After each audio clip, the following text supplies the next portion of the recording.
Okay, I think we're live. Helga is in the way again. Helga, how dare you? Get out of here. Okay. Again.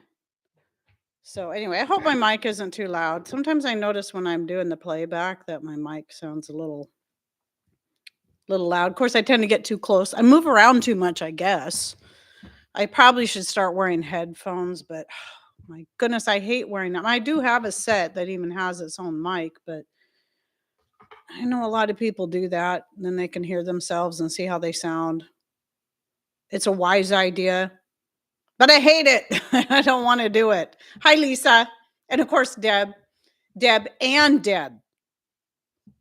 She's in here just chatting away with herself.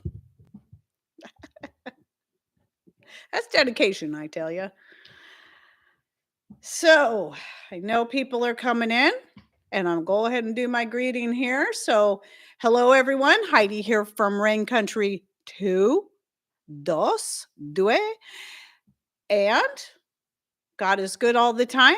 Thanks for popping in. So I've got a lot of questions I'm going to be covering today, a lot of really good questions. And I think we'll just have a really good time. I know I could really use it. I had another one of those. Well, I actually did fall back to sleep for about another hour, but I didn't think it was going to happen. Where I woke up at 1:30, just like I did last Wednesday, 1:30 a.m. And then my brain gets to working and I'm like, "Oh, great. Am I gonna be awake forever?" But I did go back to sleep, but for some reason, I'm more tired today than I was last Wednesday, even though I did fall back to sleep like at 2:30 and slept until almost 4, so over another hour of sleep. But yes, thank you, Deb, for reminding everyone that when you have a question, even even if you don't think I'm going to be able to get to it right away, go ahead and ask it and put it in all caps so that I can both see it in the chat now. And if I still miss it because maybe it flies by or I'm in the middle of, you know, going on about whatever topic I am at the time, it'll be something I can address later, just like I'm doing today. So these are the questions I did not get to in Sunday's chat. Plus, maybe a couple I wanted to go ahead and go over again. And I think at least one question that came in from another source somewhere, whether it been email or a comment. And yes, the exhaustion builds up. The main issue is that I just, even though I've had the sense of peace about YouTube, both in both places, that regardless of whatever's happening, and things are looking okay. They're still looking okay. It's not on the main channel. It's not dropping down as bad as it was. I mean, it's kind of seems to have hit a plateau. I'd like to see it go back up to where it was a year ago. That would be nice. But the things on this channel are still moving along. I'm up to 3,200 watch hours right now. Um, but it takes a while for the watch hours, the actual watch hours, and then the watch hours they count towards you being able to monetize. It takes a while for those to actually be counted because they want to verify that they're legitimate watch hours, whatever.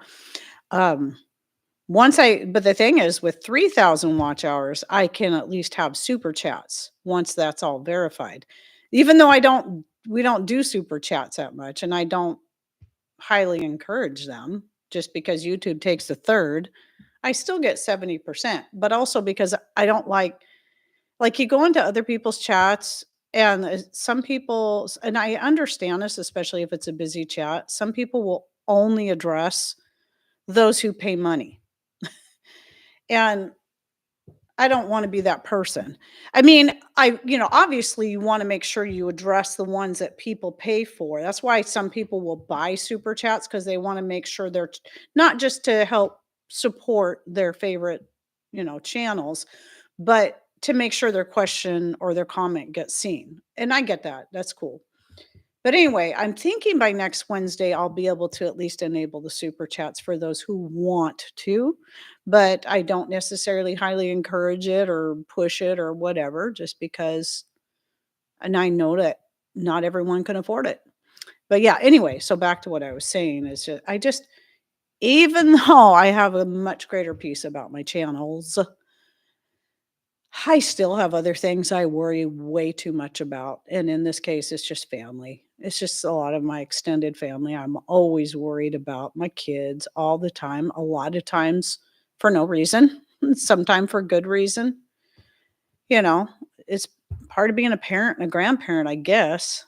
But I know that's another one of those things I need to learn to just let go of. And I do pray every time I start to worry. Okay, stop worrying and pray for them instead. That does help. So, oh, did was let's see here. What I miss? Oh, okay, Trina. Oh, that's right, Trina. You're not. I no wonder I didn't see you because it's confusing having the two different channels. So I'm trying to make all same moderators on both channels, just so it's not so confusing. So anyway, Trina, I knew that you weren't sure if you were going to be able to make it. So thanks for coming in. And by the way, I never say this. Trina's Humble Homestead, she does have her own channel. Go check it out. And Trina, I was surprised to see how much you'd grown since the last time I checked in. So it looks like you're doing pretty good over there. Very cool.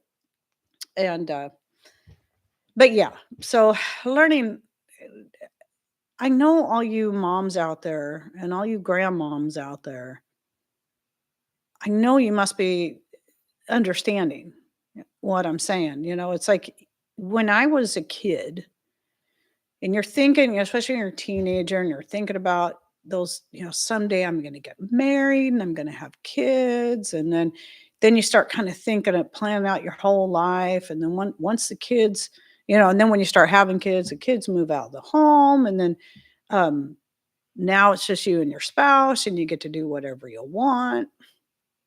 You think you're gonna stop worrying about your kids or you don't have to be a mom anymore.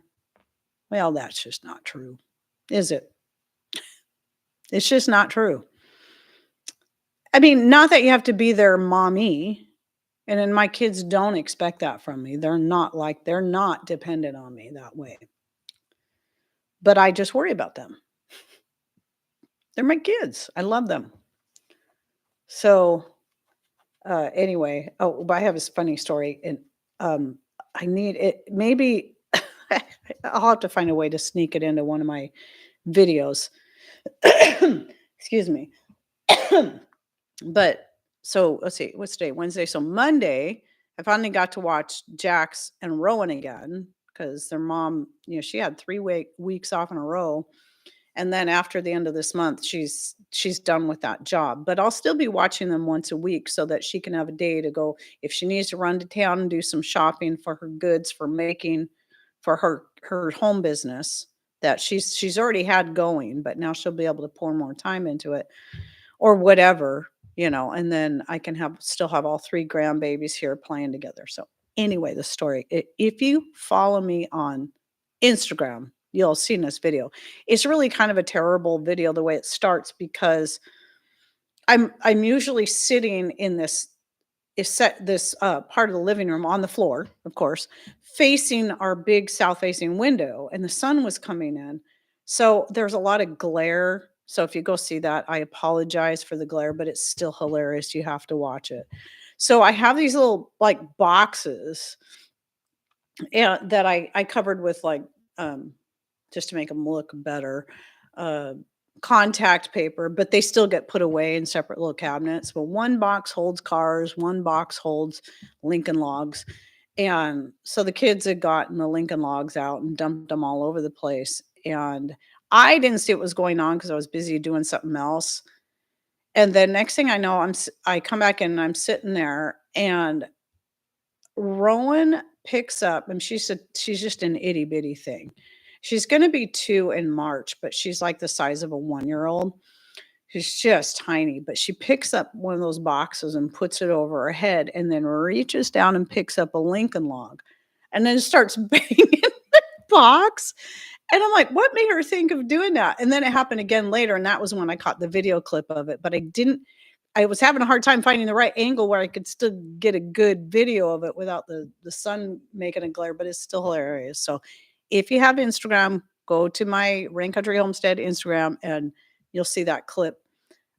Anyway, it's just hilarious that then, she did it again, but the second time, Jax put the box on her head. Well, then I found out later, well, when if you watch the clip, you can see Patrick's hand reaching in and kinda tapping on the top of the box with the Lincoln log, and then Jax is on the other side tapping on it. But it's when she picks up the Lincoln log and starts doing this. I just every time I see it, I laugh so hard. It is so cute. But, then I found out later that she was doing that because that's what Patrick was doing when I was out of the room doing something else. They were putting that box on her head and tapping it so that she's like, "Oh, okay, cool. I'll just grab a Lincoln log and start hitting myself in the head too." Pretty hilarious. I sent that clip to her mom and she thought that was funny. So I'll start on the questions. I think my throat is just not going to be happy with me today, but I'll start on the questions in about 5 minutes or so. Um, but yeah, I mean, I think the throat thing, not only did I shoot 2 videos earlier, I was having a heck of a time getting through my videos today. I was just my brain kept wanting to freeze up. I couldn't even remember how to close. Like, I do the typical close. It was almost the same every time. I'm like, what am I supposed to say? I was standing in the kitchen because I was shooting my this and that, and Patrick's at the table. And he's like, I think he's trying to tell me. I'm like, I can't even remember how to close the video. And then finally, so I had to stand there. So I'm hoping I do better during the live. Yeah, it's right here. I actually already thanks, Trina. I actually, sprayed a little in my throat before I started. It makes me a bit nervous because it is elderberry tincture, so it's really dark. You guys know how elderberry is, and I'm like, at least I'm wearing a navy blue shirt, so I mean, not this. I mean, I'm sure if I get that on me, it's gonna stain or, I'm afraid I'm gonna get all over my face or something, so I try to be careful. Um, so I see the tinkerer's wife is in here, Ella, his sweetie. I think I said hi to Lisa Emerson, but if I didn't, hello. I know I don't, and Maria, I know I don't always say hi to everybody because I don't see everybody as they're coming in. But thank you, Sasha. Thank you. I appreciate that. Um, I hate when I have a brain toot and momentarily something falls out of my little pea brain. Yeah. Yeah. But today is definitely one of those days. And it is because today I really am exhausted. It's just been, yeah. I need to stop being such a worrywart. But anyway, before I get into the questions, I wanted to show you guys something.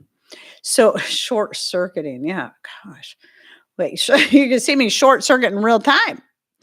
But I talked about it in the this and that I just shot today. So you'll see that on Monday if you watch my Monday this and that from the other channel.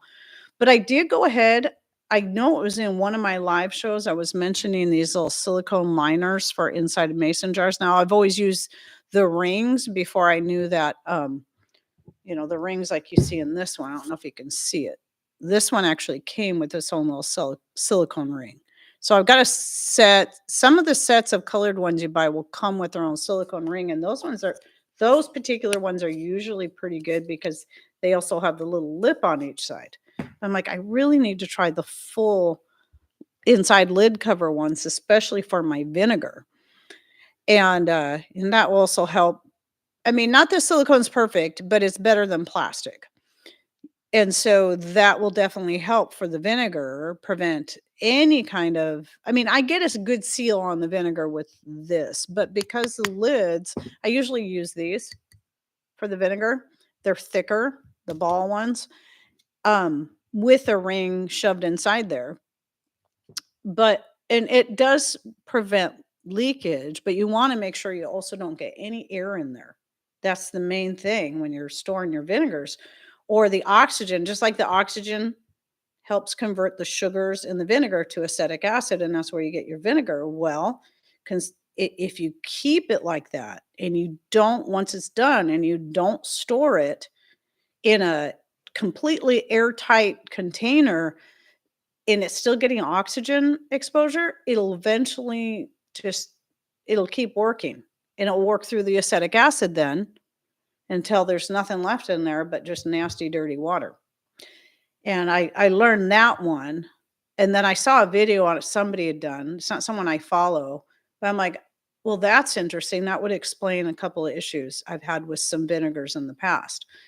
And I think it was after I switched from using the canning jar lids, the metal ones, which I don't recommend for storing your vinegar in. They're more airtight, but eventually the vinegar does start to corrode the band and the lid itself. That's why I stopped using it, went to plastic, but didn't have the seal in there. So that would explain that. Anyway, so I got these to try them out. And I think these are great. I went ahead and ordered more. So I got regular and wide mouth, and I wanted to show you.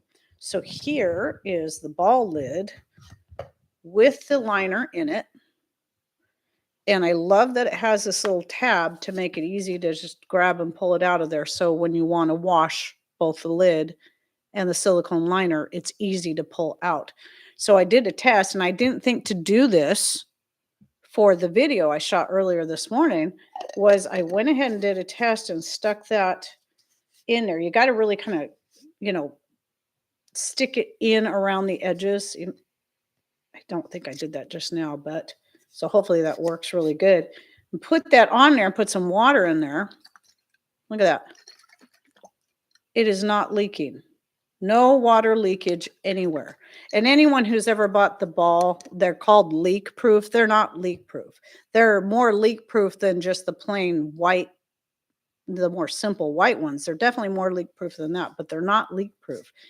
You put one of these in there and it's leak proof. And sorry, I didn't think to get the links to these particular ones down below, but when I finish editing my this and that video that we'll publish on Monday on Rain Country, the #1 channel, I will make sure that I put the links to those specific ones, since these are the ones I've tried and I know they work. So you buy the wide and the regular separately. So I don't remember how many are in there. I think there's only 10 of the wide, maybe a dozen of the regular. I don't know. Let's see, 2, 4, 6, 7, 8, 9, 10. Because I've already put a couple in jars with the, but yeah, I can't link to it right now because I don't want to try to get. Well, let me see. Let me see if I can get in there. Maybe I can do this from here. Just give me a minute. I don't like having to do this while I'm live because I don't know how long it's going to take me to get in there. But maybe this won't be too hard. And let's see. Get link. This is actually my affiliate link too. So when you go through that link, that helps me out too. Oh, I got a copy. Okay, so I'll put this in the chat. So you should be able to see both sizes in there, in that link. But I'll also make sure they're under the Monday video as well. So I'm pretty happy with them. They're a lot better than using these rings. Now, and the lids that have this little plastic, that come with the silicone ring in it, they have their own little ridge. I'll take this out so you can see. That actually helps keep that little silicone ring from falling out when you take it off of something. Like if you use the silicone ring inside of a lid like this one that doesn't have that little thing for it to seat into, then when you go to take it off, the ring falls down into your vinegar or whatever. It's frustrating. So this, much better. Much better, I can tell already. It doesn't fall out in yours. Well, I haven't had it fall out yet. I think I tried it a couple times and it worked pretty good. So yeah. Okay. So it's almost time. I'm going to go ahead and do another throat spray just to make sure, because I can tell my throat's a little sore. My vocal cords are already saying, we're done. You haven't even started yet. I like to lean way over, so if it drips on the floor, not on me, because I can wipe it off the floor. And I don't have to worry about staining my clothes. Okay, now, oh, one more thing. I just set this here because of a video I was shooting today where I was talking about, I was mentioning castor oil as part of something. That's a surprise for down the road. But this castor oil, this is the Creekwood, I think is the name. I always get it wrong. I always want to call it Cedar Creek. I can't see it. Where is it? Yeah, Creekwood. It's real small down here. Creekwood Naturals. They're a family-owned U.S. business, and they're getting more and more product. But for those who are looking for a good 100% pure cold press castor oil, which means there's no hexane in it, and you want to buy it from a small U.S. based business, this is the place to go. Again, just look them up. Creekwoodnaturals.com should be the link, and they have castor oil plus certain other things that start with a T that I'm not allowed to talk about on YouTube. But I noticed the last time I was peeking in there, I'm like, wow, they're getting a lot more great stuff in here. And they're really nice people. I've actually interacted with them. They don't have an affiliate program set up yet, but I know they're working on it and they want to affiliate with me. But at any rate, since I had that out, I thought I'd show that for those who are looking for a good quality castor oil and they want to buy it in an amber glass bottle, and they want to support a small US based business. There you go. That's why I wanted to. Yes, the one that the product that's made from pine trees. You'll see it if you go to their page because they sell it. The bottle looks very much like that, but it says something else across here that starts with a T. It comes, yes, from pine trees. Essential oil of pine tree, basically, is what it is. So yeah, questions. Deb says it, but then it reminds me to say it too. That to ask all, any questions, put them in all caps. So okay, let me start getting into the questions that were asked. And the reason my thumbnail shows, I don't remember what all's in there. I know that at least one of those jugs is a jug of mead, and two of them, and one is wine. It's either two meads and one wine, or one wine and two meads. They're same thing. I mean, mead is wine. It's just wine that's made with honey and water, or honey, water, and fruit, which is what I usually do. So where wine is made from fruit juice. So that's the difference. Wine, to be more technical, is reference to grape wine, because it comes from the word comes from, anything that comes from the vine.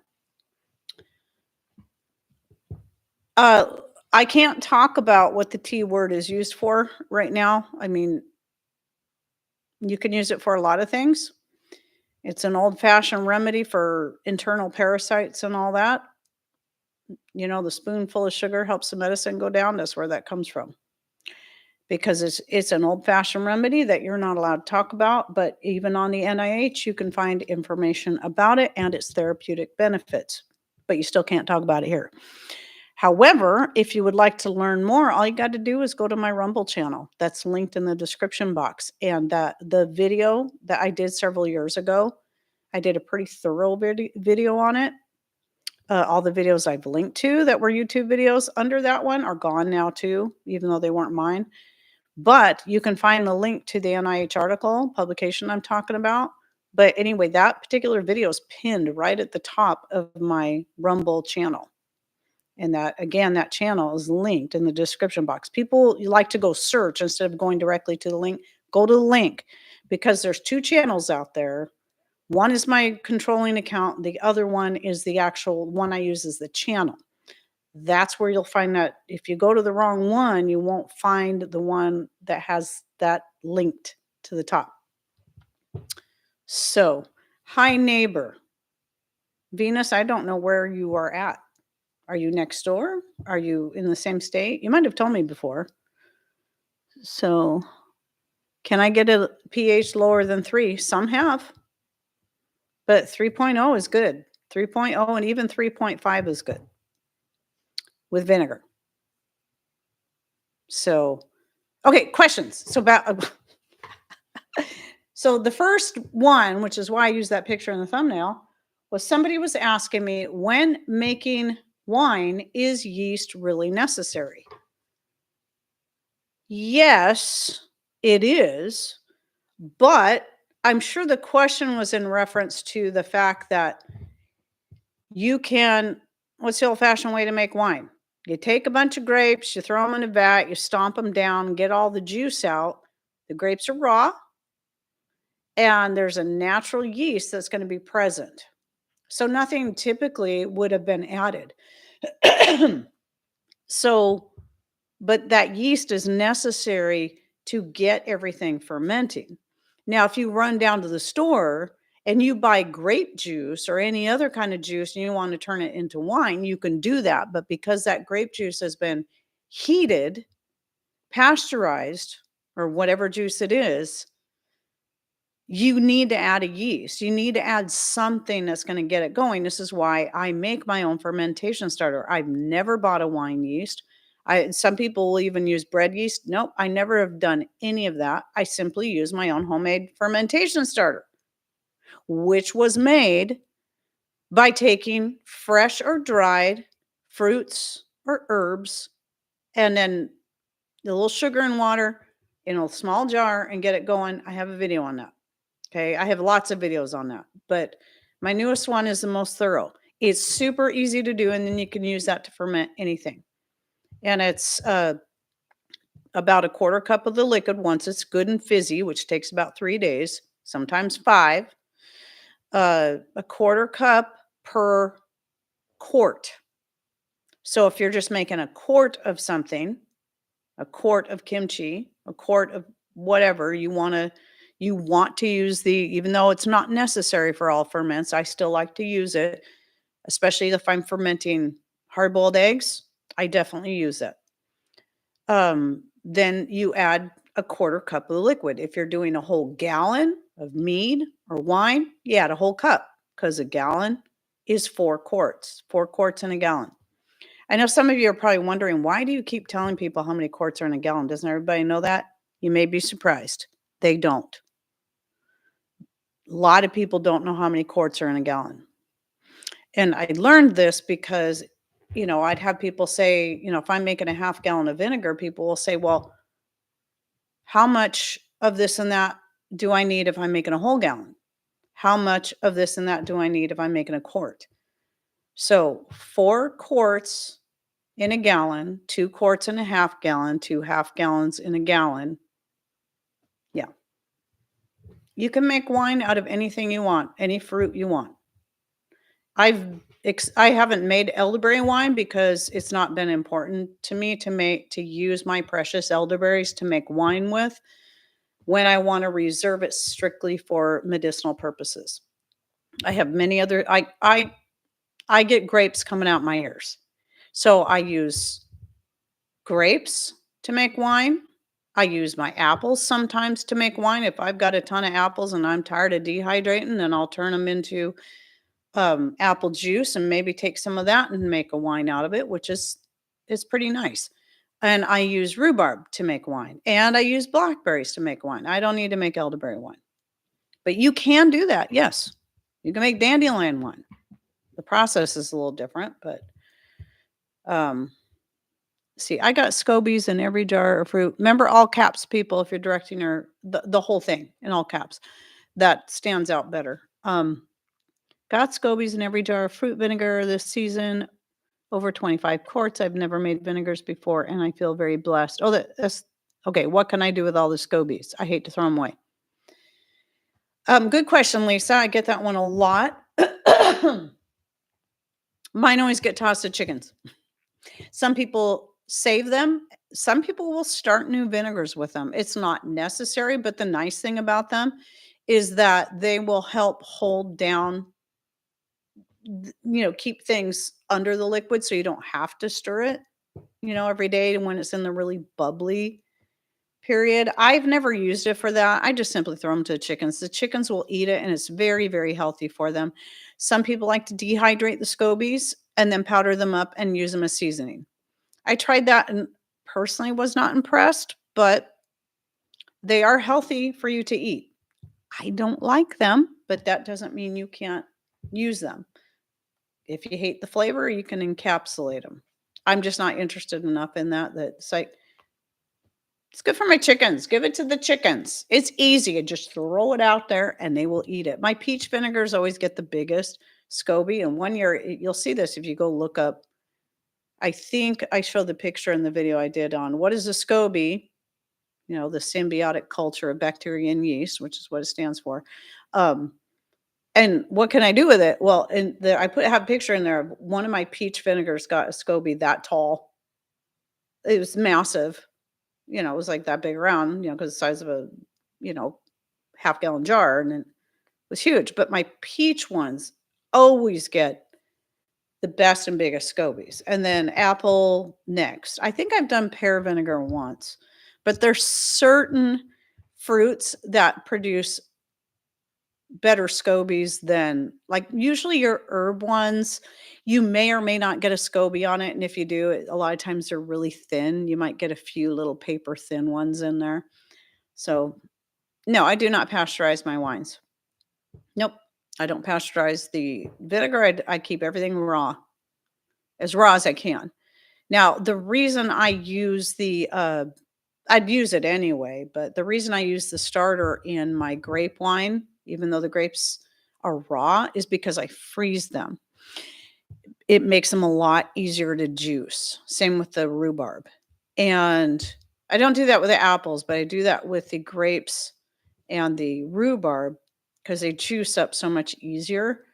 But once they've been frozen, I notice the freezing process kills whatever is needed on there to get a good ferment. So I definitely add my homemade starter to those.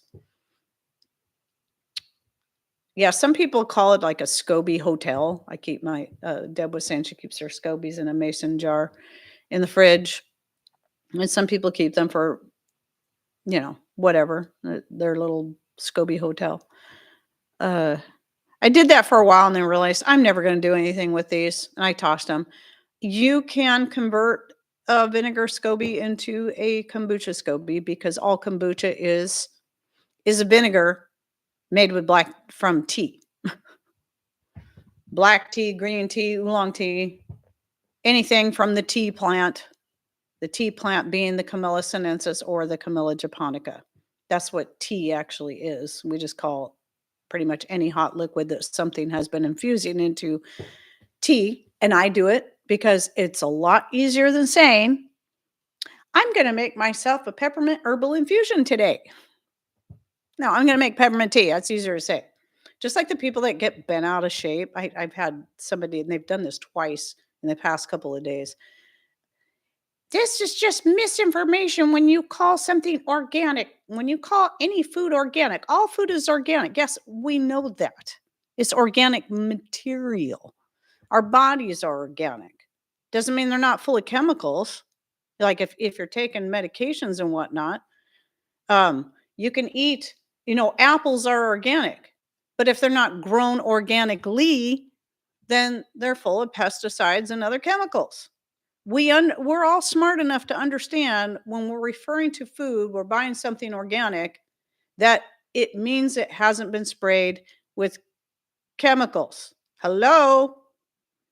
I mean, how many people, just like the tea thing, or how many people say call all facial tissue Kleenex or all sodas Cokes? I mean, you can do that if you want. We know what you mean, but Coke is a brand name, as is Kleenex.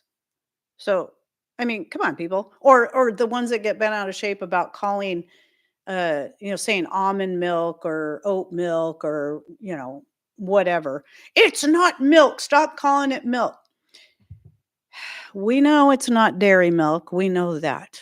We call it milk because we're using it as a milk replacement, or some people do. I like to make it every so often. I like the flavor because I'm not a big milk drinker. I love making things from milk be it yogurt or eating things that are been made from milk, like ice cream. But when it comes to just drinking milk, I'm not a big milk drinker, but I love Brazil nut milk. I love Brazil nut and hazelnut milk, or uh, pecan cashew milk. These are so good.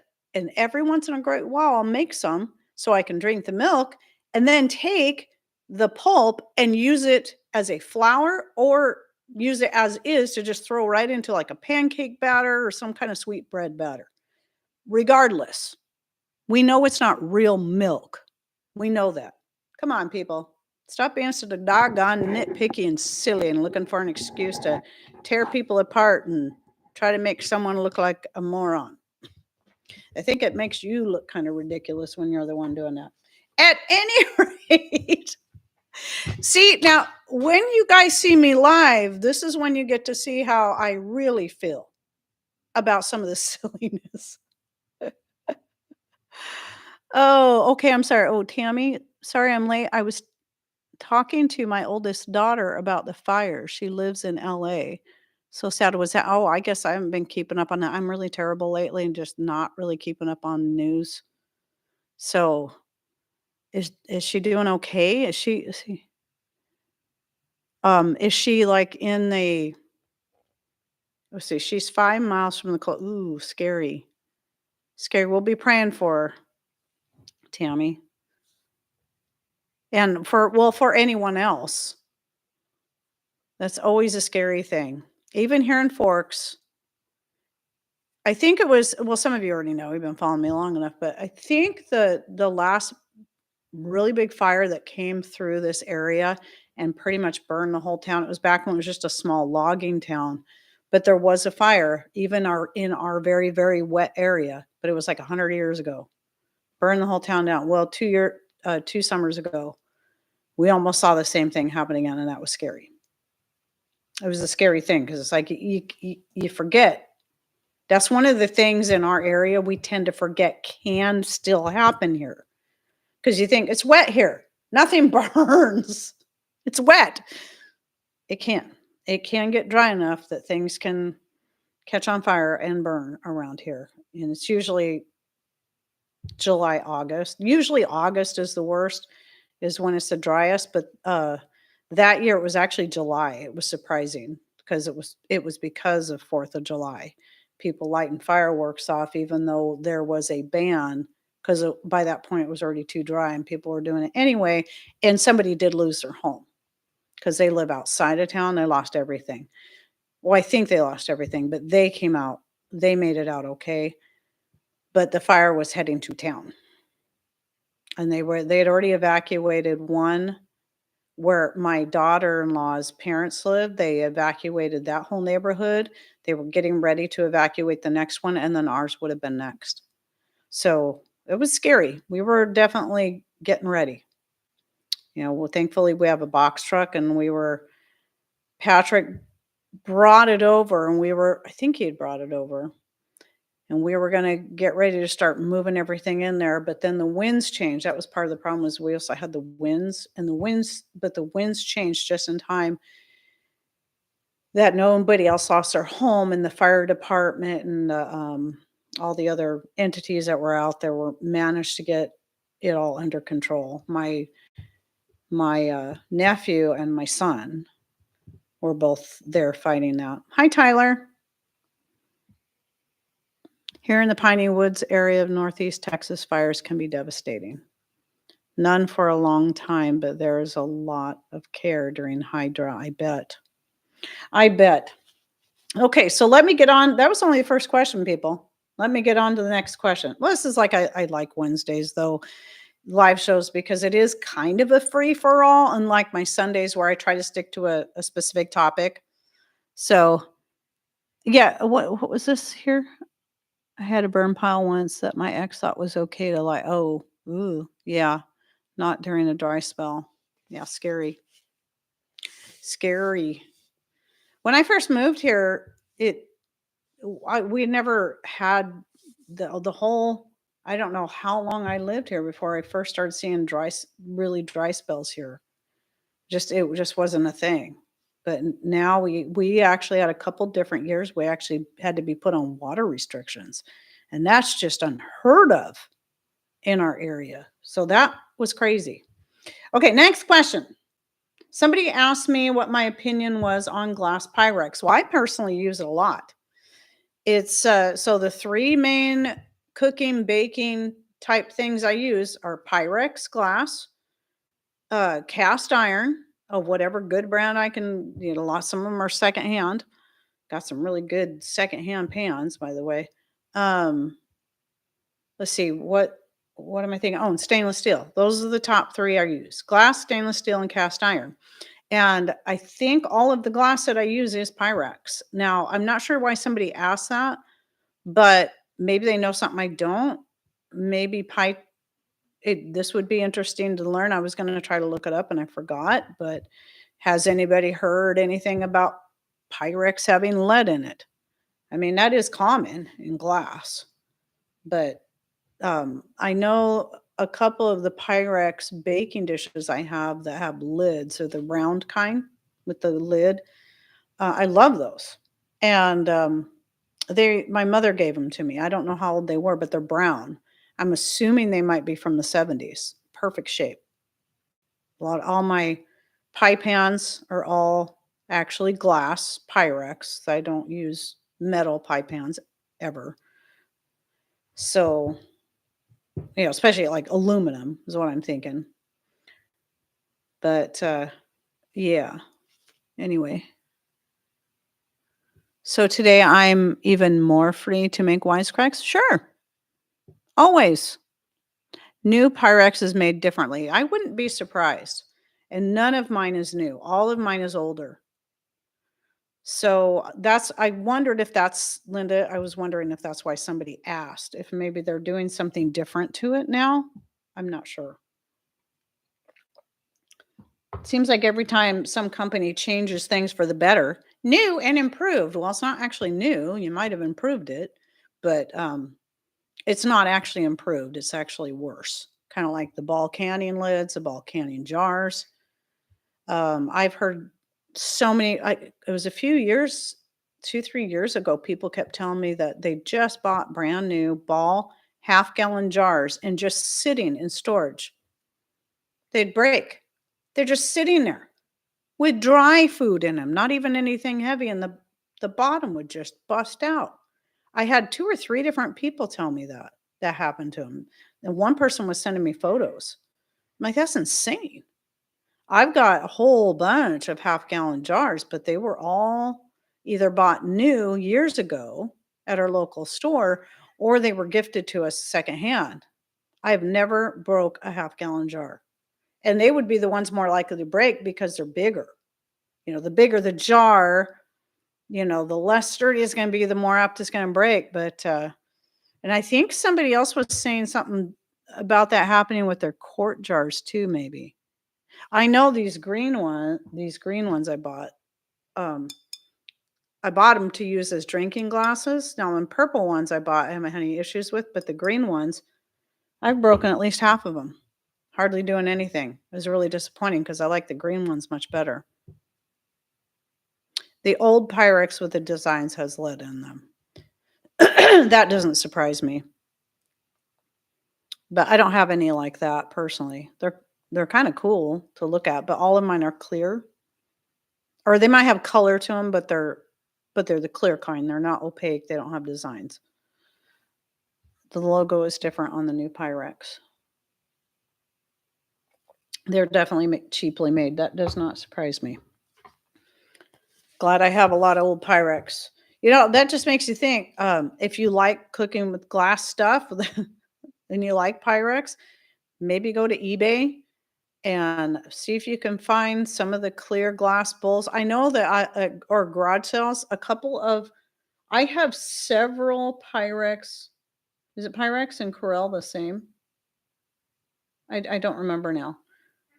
I think they're Corel. I think they're the same, right? But anyway, mixing bowls that I bought at garage sales. They're great. I love them. And they were cheap.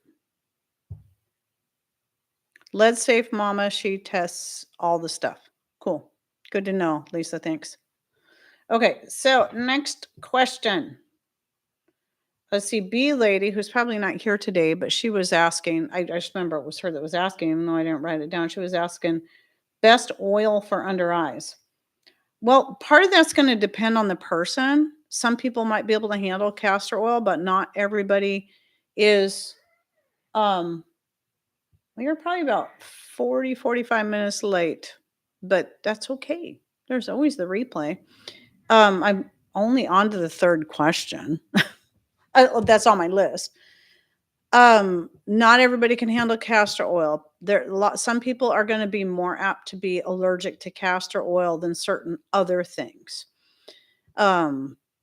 Castor oil, let's see. I'm trying to remember. Is it the castor bean that has ricin in it, which is one of the most toxic natural substances? Some people might not realize that. However, the process of extracting the oil, you're not going to get that in there. However, my guess is there's still something about that is some people are definitely sensitive to. So you got to be careful. I've used castor oil around my eyes. I've used it in my eyes because I've heard of people doing that, and it didn't really bother my eyes like if you do it before bed. It didn't like burn my eyes or anything like that, but it does make them feel kind of heavy. And I didn't really care for it, even doing it before bed. So I don't do that anymore. But I tried it for a while. But some people say rubbing the castor oil around the your eyes can actually help with eyesight. I don't know about that. I hear that a lot. At any rate, I use my homemade skin cream all around my eyes. It never bothers my eyes. It has my herb infused oil, organic. Oh, there I am using that word again. I hope I don't get screamed at again. Organic coconut oil, the unrefined, beeswax, and shea butter are the main ingredients. And then whatever essential oils are in that particular blend. My favorite is the one with frankincense, ylang ylang, grapefruit, and vanilla. I love that one. It was the first one I developed. Loved it right off the bat, and it's still my favorite.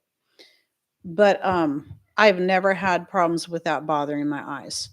And usually throughout the day, if my skin is feeling extra dry, I'll just go ahead and rub a little bit around wherever. Maybe all over my whole face a couple times a day.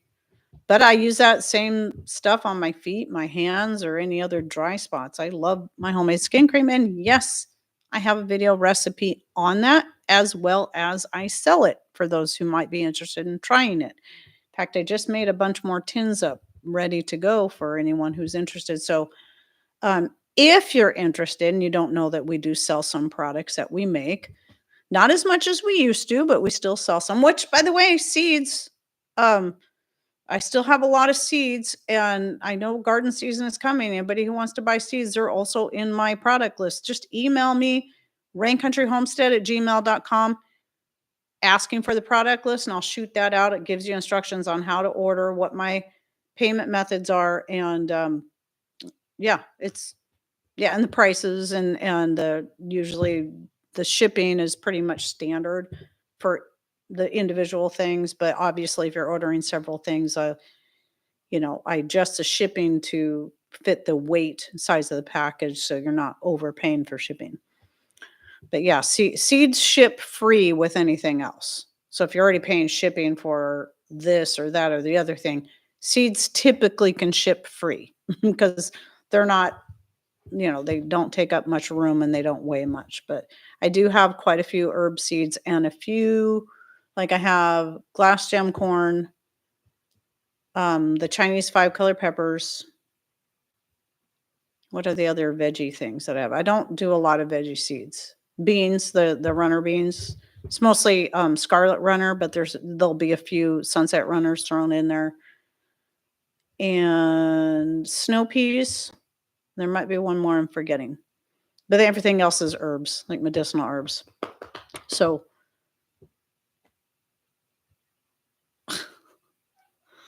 well, you can use it for that, Tyler. Castor oil has all kinds of great uses. You know, it's good for cleaning you out, right? That was the old-fashioned way of just cleaning you out. But anyway, question number 4. Opinion. Oh, maybe I'll cover that. I did cover this one the other day. I might come back to it. Let's see. Somebody was asking about rainwater collection. If I was afraid of the acid rain, usually I get either that or people all asking me about if I'm worried about chemtrails and my rainwater. Nope, I'm not. I'll explain why. Whatever's in the air, whatever toxins in the air, it's going to get into your well water. It's going to get into your creek water. It's going to get into your spring water. It's going to get into your city water. It's all about making sure the water's clean. I mean, obviously, we're going to filter the water that we're collecting off the roof. I mean, we get lots of pollen in the spring that builds up on the roof when we have a few days where it's not actually raining. Birds are up on the roof pooping. I mean, obviously, we're going to clean the water. And so we filter our water. I have a video on this. If you guys are interested, you can just go to my main Rain Country channel, always linked in the description under this below, along with the Rumble, and just look up rainwater collection. Or if you don't have the special search bar for my channel, then just go to YouTube search, put Rain Country rainwater collection. There I am having the brain cramps I promised you I would have.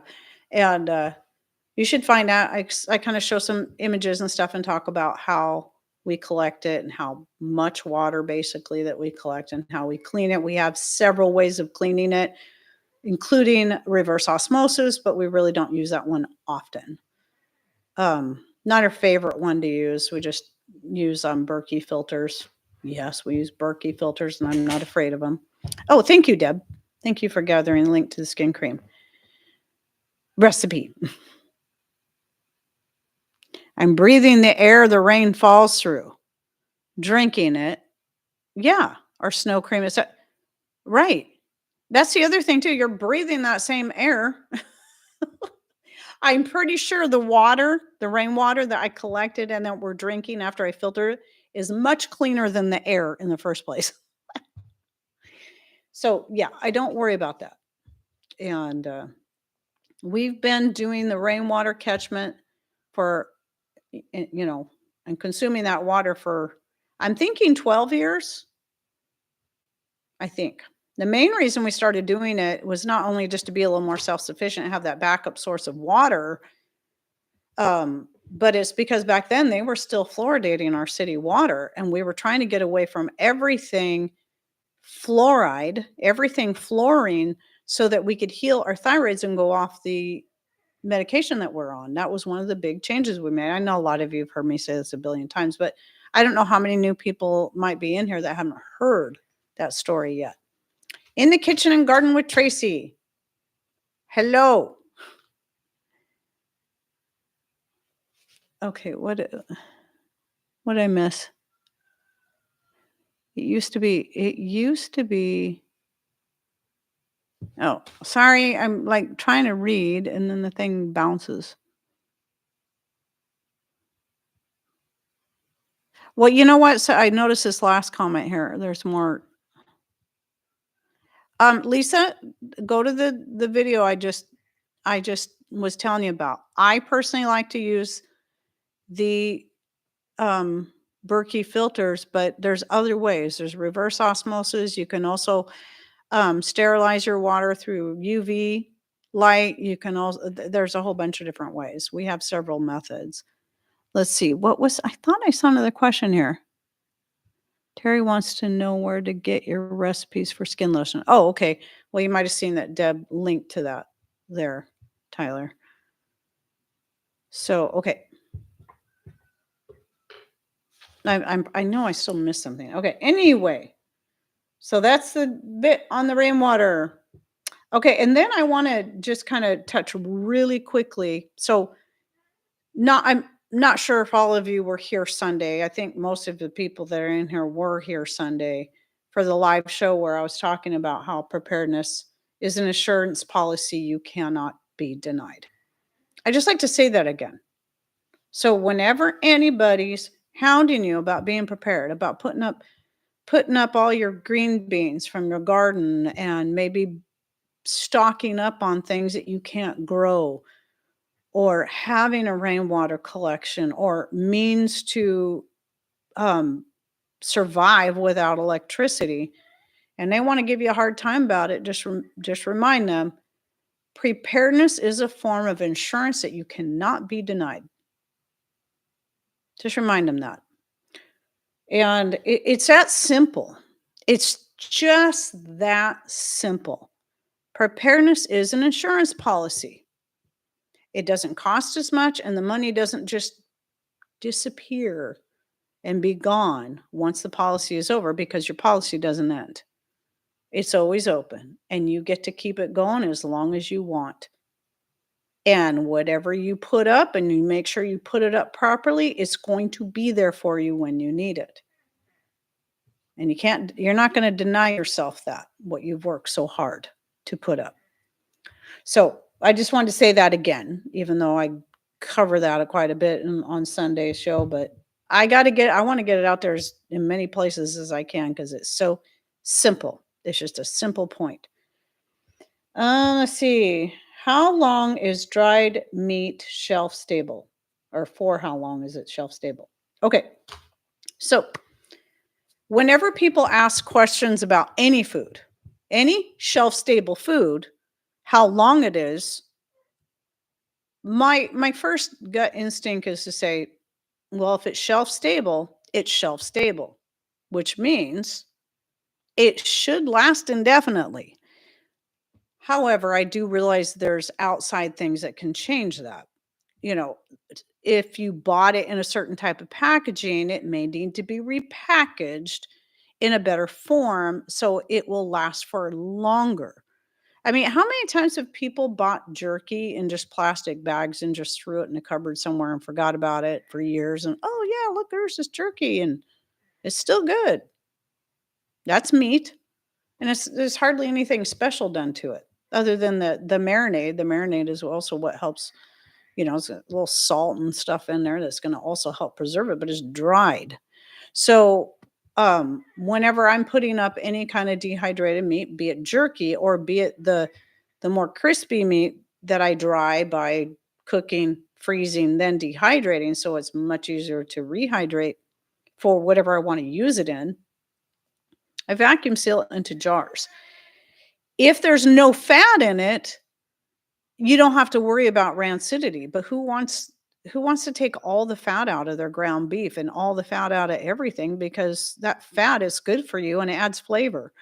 So if it's got fat in it, you vacuum seal it. Vacuum sealing it prevents rancidity. And then obviously storing things in the coolest possible place you can.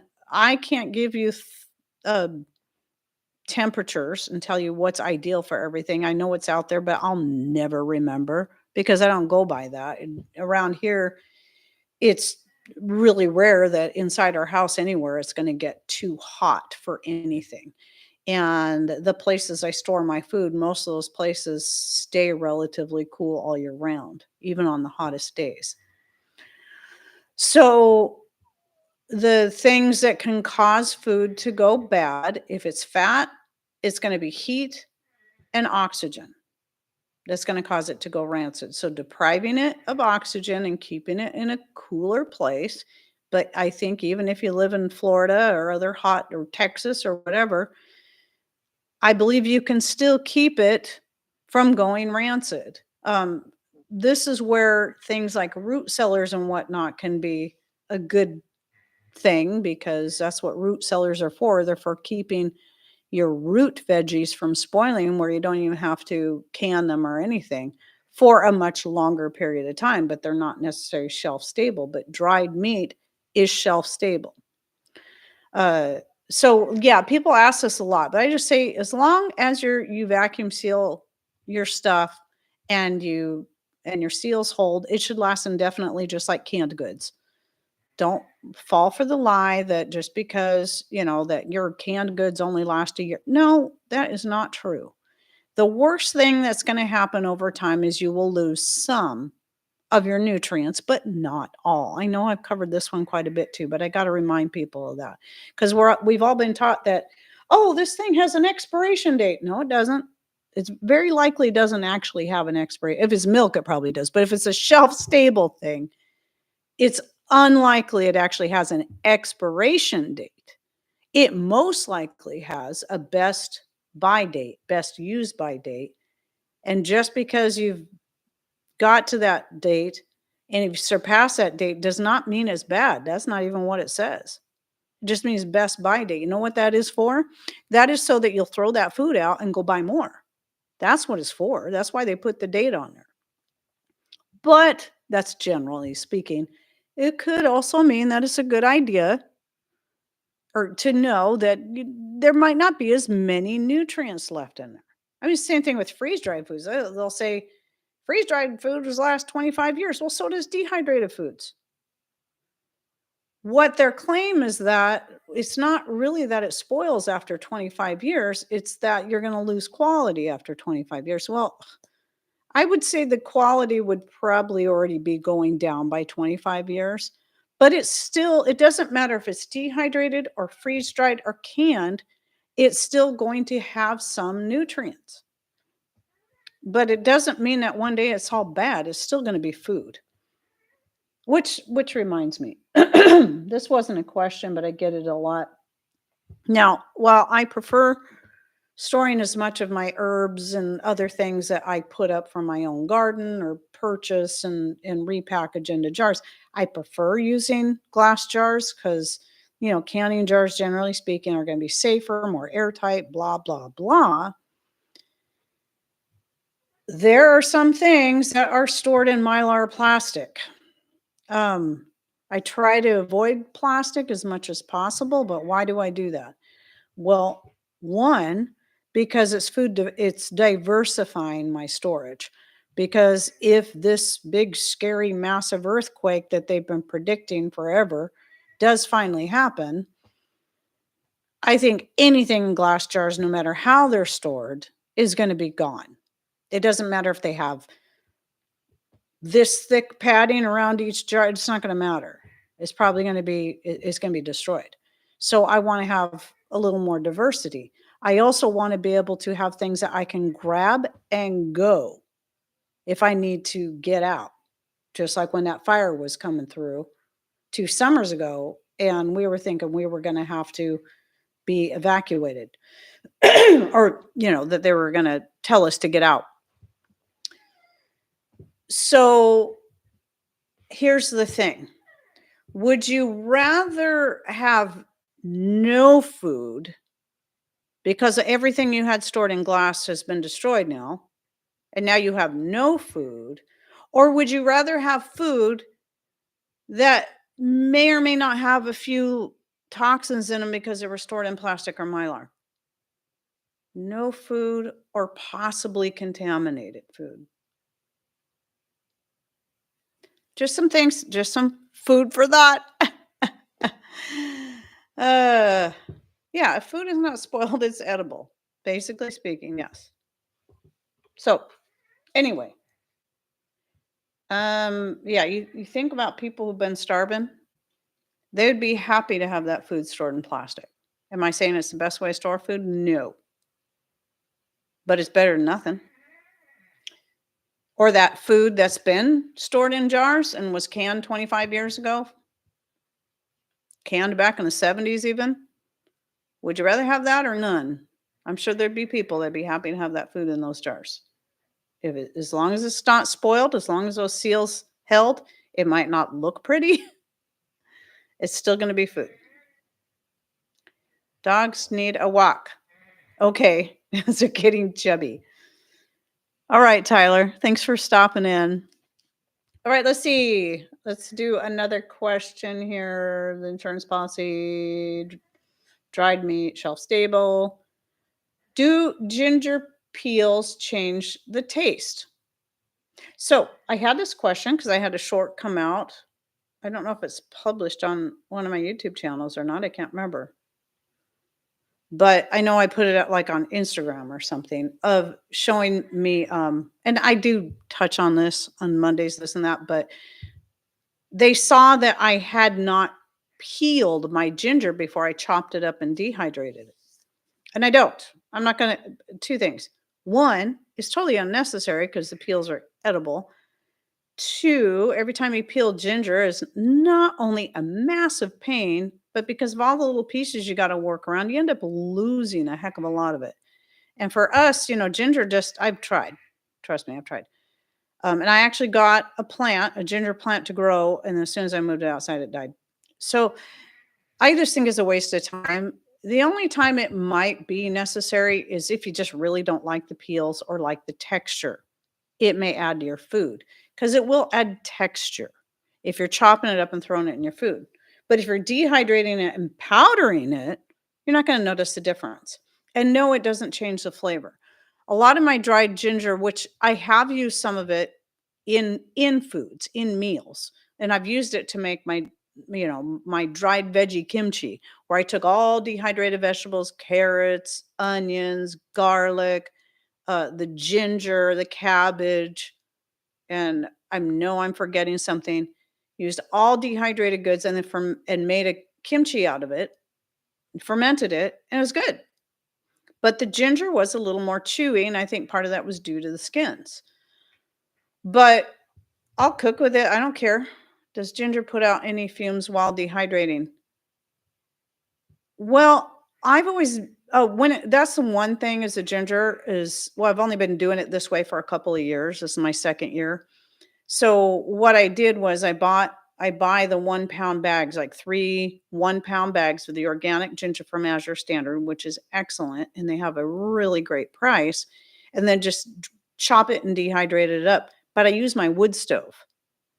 And I might be able to smell the ginger, but no fumes that I know have noticed.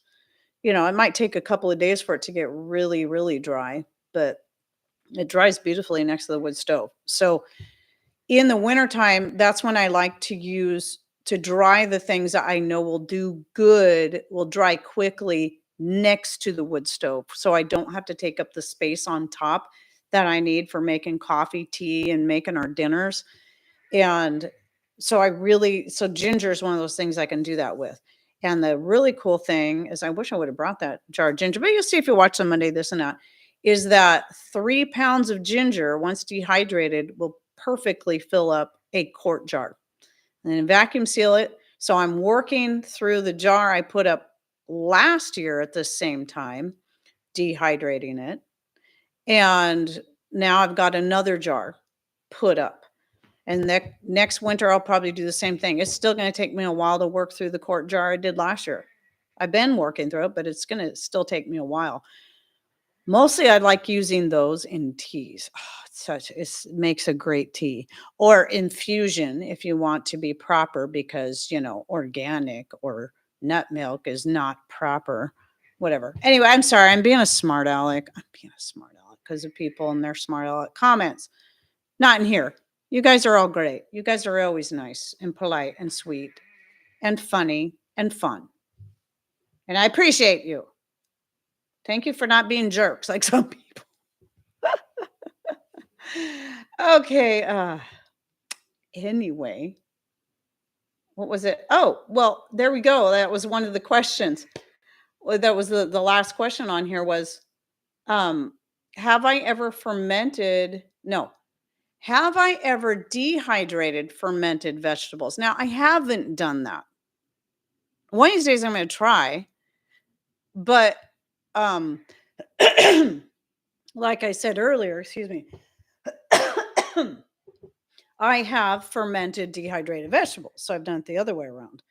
I don't really see the point personally in dehydrating vegetables I've already fermented, especially if I can ferment them after I've dehydrated. So I'd rather, I might try it just for the heck of it to see how it tastes afterwards. But I would prefer to just put up just like with canning. I like keeping it simple. A jar of carrots, nothing fancy, a jar of green beans over here, a jar of potatoes over there, a jar of just meat over there, be it canned or dehydrated. And it's all very simple. They may have salt in them and nothing else, because then I can take those and combine them however I want. It's the same way with, the dehydrated stuff. I'd rather have everything separate. And then, you know what? I feel like making kimchi today. I just make kimchi with my dried goods. Or I feel like taking the cabbage and the dehydrated ground beef or corned beef, which is even better, my dehydrated mashed potatoes, and throwing them all together with some water and making some cold cannon. Yum. Maybe throwing in some kind of broth that I've made out of whatever, turkey, chicken, beef, dehydrated, of course. Take a spoonful of that and throw it in. This is why, I love to can. I really do love to can. But the more I go along and the more I try things out, the more I'm finding there's a lot of things I prefer to dehydrate because of they take up less space in the pantry. I can, if I want to, package them into Mylar to make instant, just like I was talking about some, dehydrated meals, throw those in and have them ready to go in the case of a bug out situation, or if we want to take them camping or whatever, or just keep them in our rigs, in case we're stranded somewhere. Heidi, I use dehydrated fermented things powdered as salt. Odd bits I wouldn't eat, still ferment, no waste. Oh, I think you might have told me that before, Linda. You know what? I have some fermented onions in the fridge. I keep forgetting to use. I keep going and buying, grabbing a fresh onion out of the drawer instead. I do that a lot. I should do that just to try it with those, just to get them out of my fridge, is dehydrate those and powder them up and see how they taste. That'll be interesting. I'd like to try. I think I'm going to do that real soon. If I remember, and don't have brain cramp yet again. So yeah, that was, so how are we doing on time? Okay. Not that I have to keep to a certain schedule, but I do try to at least get my this and that video edited. I shoot it on Wednesday. I try to get it edited before the end of the day and ready to publish if I can, but I still have 2 more days. I still have Thursday and Friday I can worry about, or even Sunday, but I don't want to be stressing about it on Sunday. I want it uploaded and ready to go before Saturday, because I don't do any work, any YouTube stuff, because it's work. Because it's my job. So I don't do that on Saturday. Saturday is my day of rest where I can just forget about all of it. That's why if you email me or comment on stuff on Saturdays, it's highly unlikely I will see your email or comments. Anyway, let's see. I'm just double checking. Oh, I was debating whether or not I wanted to come back to the keto carnivore diet question that I got the other day. I was intentionally wanting to save it for today, but I'll go ahead and touch on it real quick. I just want to make sure people, because somebody in the chat did say that them and their husband, they did the carnivore diet and it's really helped heal them. I want to make sure people understand that.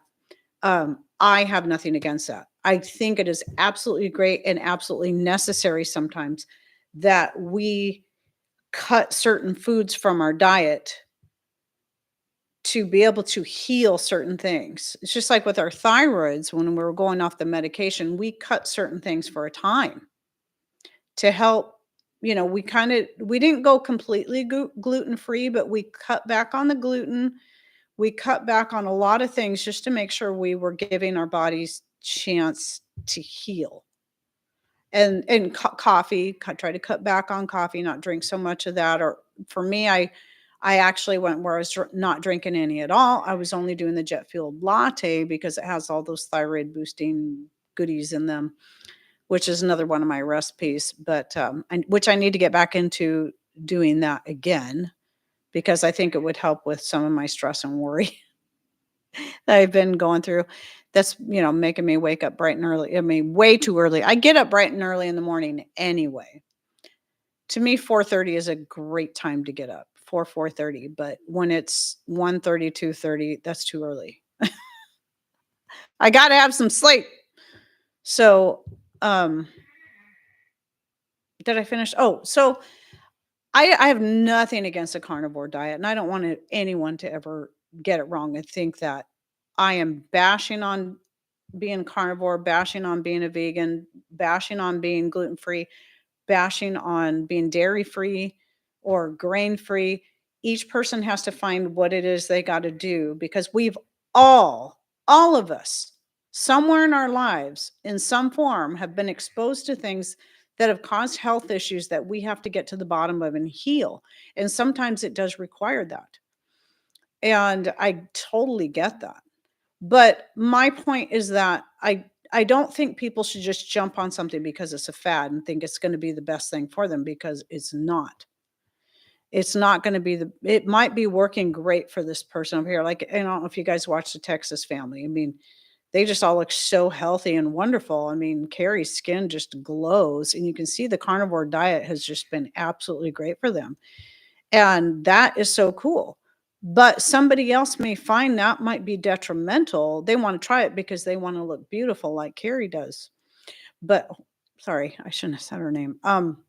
Texas mom, sorry. Um, or whoever else is doing this. I think I finally dropped into whose show was it? I'm having there's my brain cramp again. Sarah, oh my gosh, Living Traditions. I finally dropped in on one of their live shows. I finally made it in. It's kind of at a time where I'm usually still working on videos and stuff because to me it's still kind of early in the day. Well, I didn't even know until I was in there. I'm like, oh, they're doing that too, and they were talking about how well it's helped them. That's great. So again, and they look great. Nothing against that. So do what you need to do, but don't assume. Yeah, Kevin and Sarah, they're great people. When I had actually had my channel going before they started theirs, they're another one, just like with Mary's Nest. I'd already had my channel going. I was just kind of poking along, growing slowly. And then Kevin and Sarah and me and Patrick, we did they invited us to a collaboration with them on being debt free. But then their channel just blew up. So that was really cool for them. But anyway, yeah, my point being that I don't think people should just jump on every fad diet there is just because, the Texas family is doing it or, Living Traditions is doing it and they're doing really, really good. And again, nothing against them. If that's working, they got to do what's best for them. But don't assume that is going to be the best choice for you. It may be the detrimental thing. Going vegan for a lot of people can be very detrimental. Some people thrive on it though. I'm not one of those people. I've tried doing vegetarian. I've tried doing vegan. Um, I thought I was doing really, really good. And here's the thing that upsets me too about some of these diets is people say, well, if you're having issues, it's because you're not doing it right. How do you know that? How do you know it's not just because it might just be that this diet is not right for me? I actually heard a vegan recently, and I just thought this was so cool because you don't hear this very often. That came in and said, he did a video. I've never heard of him before, but I saw a clip where he was going on about how just really laying it on the other vegans that try to guilt people into this is the only way to eat. And he says, no, it's not a healthy diet for everyone. I might be doing good on it, but it doesn't mean it's good for somebody else. And that is like, yes, more people need to approach it that way. Because what then happens is if you start doing this diet and you find, wow, this isn't working for me. I feel worse. I must be doing it wrong. And then you keep doing it, and you keep getting worse. No, what it means is if you're not having the same results as this person over here, it means that you need something that you've been cutting out of that diet. And like me, I got to have my dairy and my meat. I found this out several different times. There's 3 different times. 2 different times I've gone completely vegan and one time just vegetarian. I was still having, cheese, dairy. And what else would it be? I was still having dairy. I know that. So I was vegetarian. I don't think I was doing eggs. I don't think. But all 3 times I might have felt great initially, but then after about 6 to 8 months, my health started going downhill. As soon as I started introducing the dairy and the meat back into my diet, that was great. So you gotta listen to your body. I just cannot say that enough. Um, a keto is another one that somebody's mentioned here. So I wanna go back up here. Sorry, I saw a question I wanted to get to. Fruit scrap vinegar good for detox? Yeah, as long as it's healthy. Any homemade vinegar is gonna be good. As long as you're using organically grown produce, um, good healthy, like organically grown sugars, like, the organic cane sugar or raw honey to make your vinegar. I mean, raw honey would actually be even better because you're it's going to stay raw and you're going to get even more benefits from that. The sugars will be all gone by the time from the honey by the time it turns to vinegar, but you'll still have the benefits that were in the honey left in the vinegar.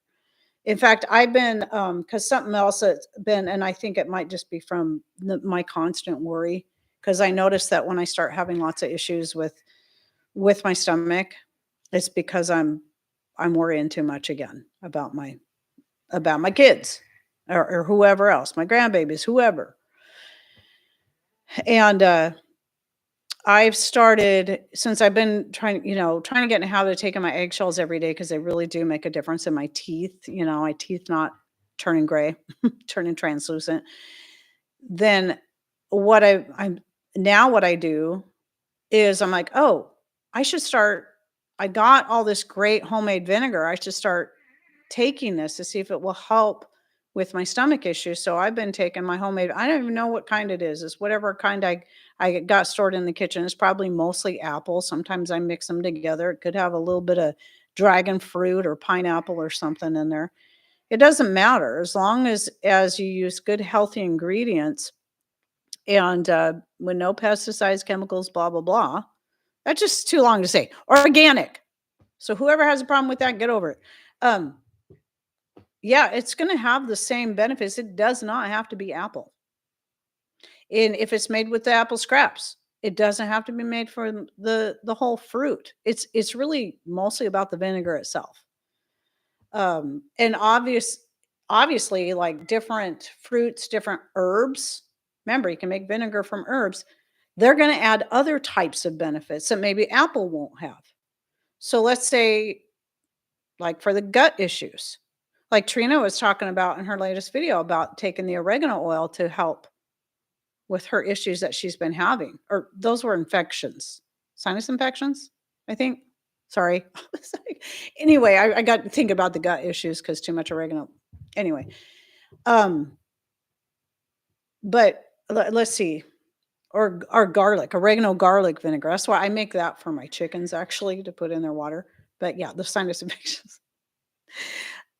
But whatever it is, whatever you're needing that little extra boost for, and you're wanting to take the vinegar for your gut issues, make it out of something that's gonna add a little boost to that, or add another health benefit that's gonna help you with something else going on in your body. It's still gonna be great. Can you tell me about taking eggshells? Do you powder them? Yes, I powder them as best as I can. I just use my blender in that case because I'm usually doing a lot and it takes too long to try to do it. A coffee grinder can oftentimes powder things better than a blender can. And some people will use a grain mill. I don't know. I wouldn't. I mean I just use my blender and sometimes I can some of it's powdery, but not all of it. So it can be pretty gritty. That's why I like to just mix it with juice and vinegar. I mix the juice and vinegar together. It's only like it's just a little glass, so maybe about a quarter cup altogether with the vinegar and the juice. The juice makes it taste much better, and then you get the tartness of the vinegar. And then I have up to a tablespoon. I don't measure it. I just kind of dump it in there. I'm like, oh, it looks right. But it can be a teaspoon of the eggshell powder, the granulated eggshells in there, and then just kind of drink it down. If there's still some left in the glass, I'll pour a little more juice and vinegar in there and swish it around and drink that. So, Was there another question on that?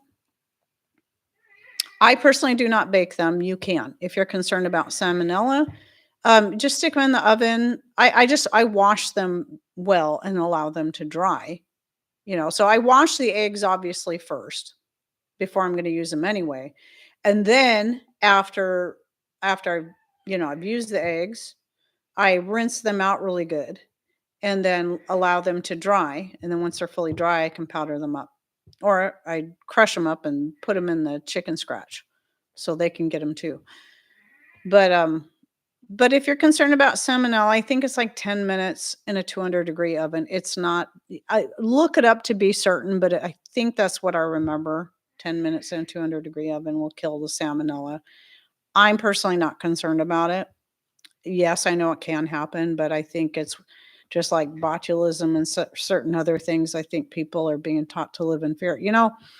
Back in the 80s when I was in high school, there was this this was early 80s. It was a big thing. I think it was started in the late 70s, maybe. There was this big thing where healthy people were drinking raw eggs. Just crack an egg in a glass and drink a raw egg down. In fact, I even remember one of our pep rallies at school. There was like a relay race going on with some people, and it's usually a competition between the different classes. And one of the things the guys had to do at the end of this relay race was drink a glass with a raw egg in it. Nobody was freaking out about all that stuff back then. It's just what people did. Mayonnaise is made with raw eggs. You cannot make mayonnaise with cooked eggs. It's not going to work. How many people eat cookie dough, cake batter that have raw eggs in them? Anyway, yeah, I'm sorry. I get. I'm not making fun of people asking that question, Tammy. I hope you don't take that wrong. I just get frustrated the way our society is constantly using the fear mongering to scare people away from things. I'm not saying it can't happen, but it doesn't mean we have to live in fear of everything either. Just like that whole thing about the Brazil nuts. Oh, if you eat more than 2 Brazil nuts a day, it's going to kill you. Absolutely wrong. False. What are some of the other ones? I don't know. There's so many, and every day I swear there's a new one. Like that person that came in and said, "I thought citrus peels were toxic."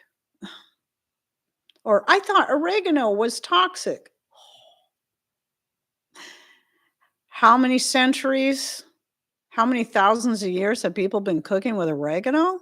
Where are people getting this stuff? I ate them as a handful as a kid. Lisa, I would have eaten them by the handful. But whenever we had Brazil nuts, they were always in the shell. Those are the hardest doggone things to get out of the shell. But I would have loved to eat them by the handful. I can now. I had a handful of them this morning. I've been, I try to eat at least a couple of Brazil nuts every day for the selenium because the selenium's a lot better for you if you get it from a food source like Brazil nuts or eggs, where everything's properly balanced the way it should be. I know I say that a lot. I'm not against supplements. We do take supplements from time to time. But I find that it just makes more sense to get your supplements from food. And I know I shared the story about the vitamin D3. Every time now I try to take vitamin D3, I tried another brand I got from Azure Standard that was a totally different, organic food, all, whole food vitamin. Same thing. Every time I start to take it, I'll take one and then my hair starts falling out more. Stop taking it, it kind of goes back to normal. Then I'll wait and I'll try taking another one. It's like, nope, the vitamin D3 is not for me. Every time it used to be I could take it and it would actually help with my winter hair fall, but now it makes it worse. So I just can't have it anymore for whatever reason. I guess I'm probably getting plenty of vitamin D3 through the eggs and the other things that I eat that I don't need to take it. So, yeah. Oh, and somebody's leaving. Oh, no, somebody's coming in. It's Diametra. Hi, Diametra. Yes, coming in from Australia. I know I asked you this. What time is it there right now? I know compared to us, it's tomorrow for you. I'm assuming it's still morning. So, which is so weird. Yeah, I saw something one time. It's like, why don't people who are it's 8 a.m. So 8 a.m. January 9th. I saw something where someone's like, why don't people who are like a whole day ahead of us tell us what happens in the future? I think they were serious. So Diametra, tell us what's going to happen tomorrow for us who are still living back in the day before you. Just teasing. Maybe it was the same person that said, uh, why don't all you hunters just get your meat from the store where no animals are killed? She's going to look into her crystal ball. Anyway. Oh, people, they're funny. But, it just goes to show you how, okay, we have all this higher education, constantly making changes to how they're teaching things in the public schools. And yet people come out less educated more and more every year, every decade. It's kind of sad. Uh, I have this funny story. I probably shouldn't tell it, but I'm going to tell it anyway. This is my experience of being a dance instructor, mostly ballet. We did a little bit of tap, we did a little bit of jazz, a few other things, but mostly my focus was ballet because that was where my training was in ballet. And when I first started teaching and choreographing, I choreographed all my own routines for my students according to their age and what I thought they could handle. So I had this, like, we would, not every year, but every few years we would do the Nutcracker, but I try to switch it up each year, and do a different show but we would do a couple of shows a year, but in the winter was our big performance of something. But because a Nutcracker was a common, winter thing, right? Because it's usually centered around Christmas and it's a ballet, um, I'll always come back to that one every few years. It's classic, right? So I choreograph these dance routines and I would use the same choreography. I might change it up a little bit each year, especially if the number of students I had was different. But at any rate, so I would have this routine for, like, the waltz of the snowflakes was actually, I had it for my well, that's a bad example. That one was for the 9 to 12-year-old age group. It was the waltz of the flowers that was for the, like, 6 to 8-year-olds. And the things that they could pick up on back in the late 80s, early 90s when I was teaching these routines to these kids was, I mean, I kind of surprised now when I think how complicated some of these routines were that I made, but they could handle it. They we'd work on it, they'd get it, they learned it. A lot of some You're always going to have some kids that are going to pick up on certain things faster and some not. It all depends on their learning style. Kids who are not as kinetic of learners as others will have a little bit harder time catching, getting the choreography, getting the footwork, just having the overall, ability to do any of that stuff, the coordination. But even those with really poor coordination eventually would pick up on it.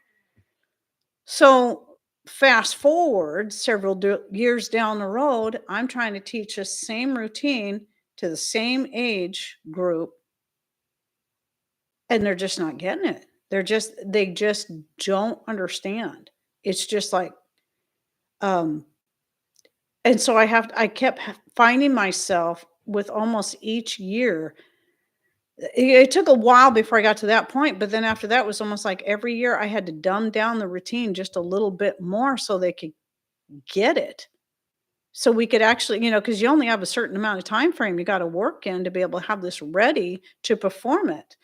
And I kept having to dumb it down a little bit more, a little bit more. It was really kinda sad. So one of the examples, to me, this was the one that blew me away the most.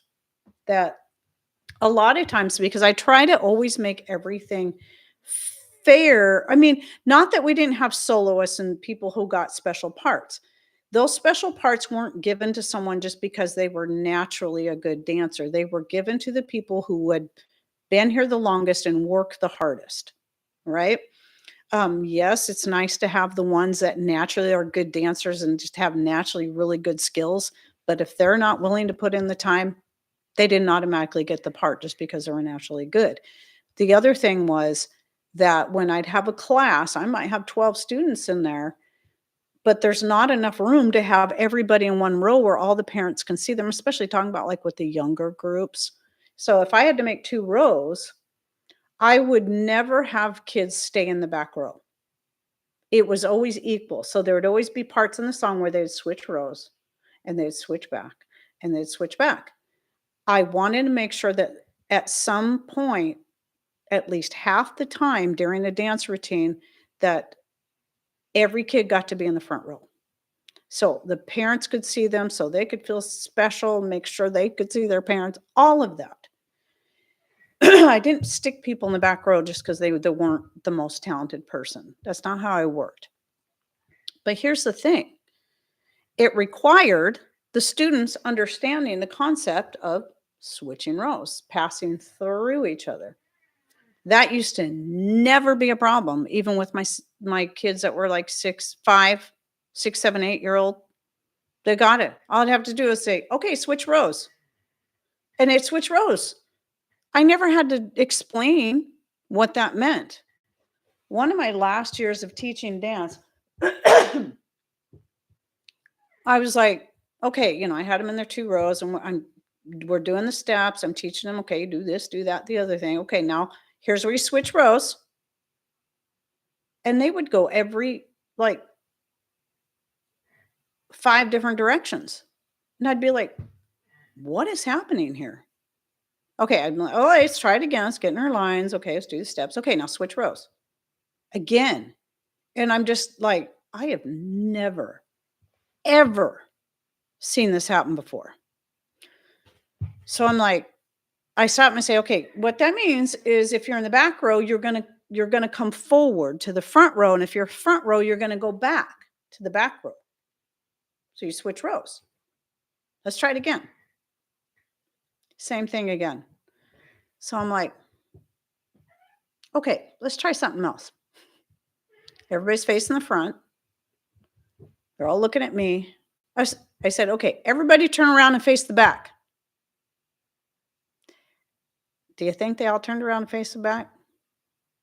Some faced that way, some faced that way, some faced the back, some kept staring at the front. They didn't even understand, they couldn't even grasp the difference between the front of the room and the back. So I had to do something I'd never done before, and that was break it down and explain. Okay, guys, you see where all these mirrors are and where I'm standing? This is the front of the room. That back there is the back of the room. So if you're back there, you're in the back row. And so when you switch rows, the back row comes forward to the front row goes back to the back row. It took a whole class, I think, to get them to grasp that. And it just made me sad because I know it wasn't because they were dumb. That wasn't it. It was like the whole idea of just being able to figure something out like that, and think for themselves. Well, and there's a lot of other things like the whole, especially with the younger ones. I'd like to give them a special time in class where they get to do whatever they wanted across and be creative, or even create their own dance routine. And that used to not be a problem. You have to, but the thing is you have to tap into the ability to do that at a young age. Kids have to understand at a very young age that they have it. They can do it. It's right up here. All they got to do is use it. And learning how to do creative dance instead of being forced to fit into this box and do everything a certain way. Because when all that went on with the row things, I that was when I really realized I need to do more creative dance with these kids so they can learn how to think outside of the box that they've been designed to fit in. That's what a lot of it's about. So you get you're designed when you're in the public school, you're made to fit in a box. If you don't fit in this box, you're a bad student. But outside of this box, there's just so much more out here, so much more you can be, and you can be unique and you can be amazing. You don't have to be like that person over there. You can be like you, your own creative self that you have in there. And that was one of the things I learned is that um, you got to teach these kids really young that they have the ability to be creative and think outside the box at a young age. It's not that it can't be done later, but the more they can be taught this at a younger age, it's going to be much easier for them to be able to be self-starters, self-taught, self-motivated, all of that. Yeah, it doesn't have right, Linda. It didn't have anything to do with their IQ. I knew these weren't dumb kids I had in my class. It was just that whole it was just sad. So seeing that the cookie cutter teaching is really detrimental, absolutely. And it it really pained me to see that. I mean, I'd already homeschooled my kids by this point. They were already well, I was probably still homeschooling them because I homeschooled my kids all the way through. And initially it was like I just really felt led to do it. I was thinking, well, at least for the early years, I'll homeschool them. I really thought that maybe once I got to middle school, I'd consider putting in public school. By that point, I knew that wasn't going to happen, and it didn't. So yeah, it's really every kid has the ability to learn. Let me tell you something. I would get the most uncoordinated students that had no idea of even how to point their feet. And when you're working with kids, you realize everybody's different in the way they learn. They're not, sitting them all on the same type of desk, looking at the same textbook, doing the same work. Some kids will do great. But just like with dance, some kids, I could show them this and they'll just do it. And they do it just like I showed them. Some kids are like, I don't even get how to point my feet. And you know what? I'd work with them. I would work with that child. And there's something so much more exciting about seeing a young girl who had absolutely no coordination, no understanding of how to put patterns together with their feet or be able to point their foot or do a leap across a room or a pirouette. And one day they get it. One day it clicks. It is the most satisfying thing, not just for the teacher, but for that child. I'm getting emotional. It's probably because of lack of sleep too, but I remember how I just want to jump and scream and shout with joy when a child would finally catch something and I would see that look on their face when they realized they had it. They caught it, they understood it, it clicked because you knew that you could see I could see when they were feeling frustrated because they weren't catching it. So you have to be patient, you have to be calm, and you have to keep working with them and saying, "You can do this, I know you can." And when they get it and their self-confidence just poof, it's a beautiful thing. And unfortunately,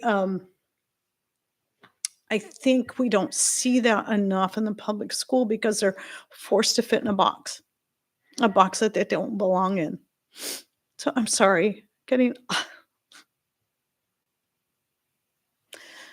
all emotional. Those are some of the things I would say I'm probably miss the most about teaching dance to little girls is that. I mean, the naturally gifted students, they were definitely nice to have. They could be helpers and I can use them as examples, but the ones that blessed me the most were the ones that struggled, but they kept working and they did it. And I don't think there was one girl that did eventually. I don't know if she was one that struggled, but she did eventually go on to be a dancer. But most of these girls that they really worked hard, they went on to do other things, other big things that they were really good at because they were given the confidence they needed by realizing just in dance that, wow, okay, I can do this. That means I can move on and do other things, bigger things. And that was all I cared about. I didn't care about whether or not any of my students ever grew up to be professional dancers. That's not what I wanted. I wanted them to learn something that would stick with them for the rest of their life. And I hope that for most of them it did. So, yeah, those are the things I probably miss the most. I mean, the dance shows were fun. They were a lot of work, but they were fun. And that was another thing. I didn't charge for the dance shows. They were free. All that work that went in there, I figured the parents or the grandparents or whoever they were put enough work and money into getting their kids to class and paying every month for dance classes. They should have this reward, just like the students getting rewarded by being able to do the show. The parents are getting rewarded by being able to watch what their child has learned. Even though when I was in dance growing up, my mom always had to pay to go see my recitals, I just couldn't bring myself to do that. And also, the whole community was invited. Anybody could come watch. So, yeah, it was great. We had some good times for sure. And I did that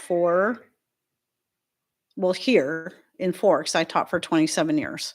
I taught for a couple years while I was still a teenager in Wenatchee. I was an older teen, like 18, 19.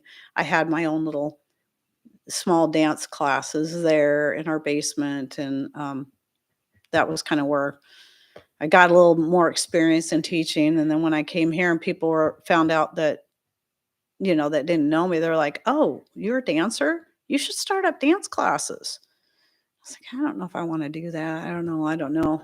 I'm glad I did. It was the right thing. It was a small town. Our small town needed something like that. And I stuck with it for 27 years. It was great. Before I retired from teaching dance, I actually had daughters of not just daughters of daughters, or not just daughters of students, but granddaughters of students. I was just starting to get to the point where I was getting granddaughters of students I had when I very first started. Can you believe that? That was crazy. Lots of fun though. And my boys did dance too. I thought they were here, they wore boy clothes, but they would do dance too. And my boys were pretty good. They're pretty good, turned out to be pretty good dancers as a result. And we've been to a couple of weddings where there was a reception with dancing, our whole family. And it's like, oh, here comes the Oberfranks. And we get out there and just tear up the dance floor. It was so much fun. I think the first time that we did that, I didn't, my kids were older teens and hadn't actually been taking dance from me in a long time. But I remember we were at this one wedding and the four of us were out there, Pat and me and the two boys, and people were just like, it's such a cool thing. I got to see really how good at dancers my boys ended up being. We had so much fun. It was a blast. Of course, you know what? I'm not here answering. Yeah, I was supposed to be answering questions, but now you got to know a little bit more about me and what I did. But let me look, see if might have missed any important questions. How are your How are your students if you keep in touch? Um, oh man, I haven't seen there's quite a few of them I haven't seen in a long, long time. Um, I'm hardly out anymore because everything I do is right here, and I don't get out much. I am friends with some of them on Facebook, but I just don't hang out there enough. And so once in a while, I may run into one. Like I was couple years ago at I think Jax's 2-year birthday party. This young lady comes in with her little girl, and I'm looking at her and I'm like, she looks really familiar.